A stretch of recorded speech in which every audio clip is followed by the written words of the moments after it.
কিছু কিছু ক্ষেত্রে বদনাম করা উচিত, এটা শেষে বলে দেই। সেটা কি?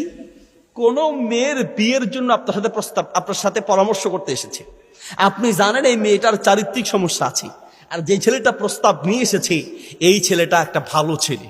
এখন সে বলছে, চাচা আপনাদের বাড়ির পাশে একটা মেয়ে আছে, ওই মেয়েটা আমি বিয়ে করতে চাচ্ছি, বলেন তো মেয়েটা কেমন হবে?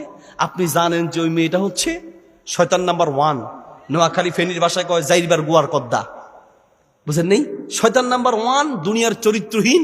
আর আপনি জানার পরে উল্টা পাম দিয়া লাখে একটা।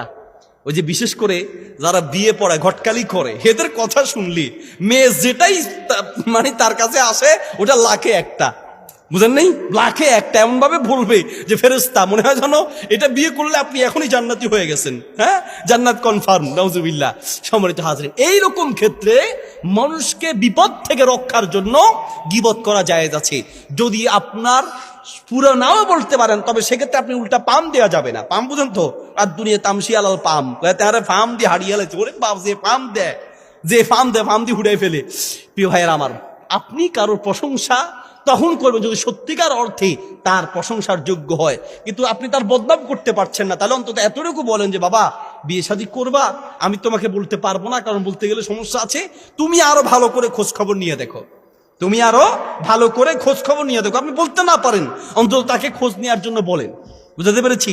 এইরকম ক্ষেত্রে কেউ আসছে আপনার কাছে, ভাইরে অমুকে কিছু টাকা ধার চাইতেছে, দিমু কিনা? আপনি জানেন যে টাকা ধার দেওয়ার পরে ও ধার নেওয়ার পরে ওরে আর খুঁজে পাওয়া যাবে না, বাটপার নাম্বার 1, জালেম, প্রতারক, তাহলে আপনি সেক্ষেত্রে তাকে বলে দিতে হবে। এইরকম মানুষকে বিপদ থেকে বাঁচানোর জন্য প্রয়োজনে কারোর নামে বদনাম করা জায়েজ আছে, তবে বদনামের উদ্দেশ্য থাকবে, গীবতের উদ্দেশ্য থাকবে কি?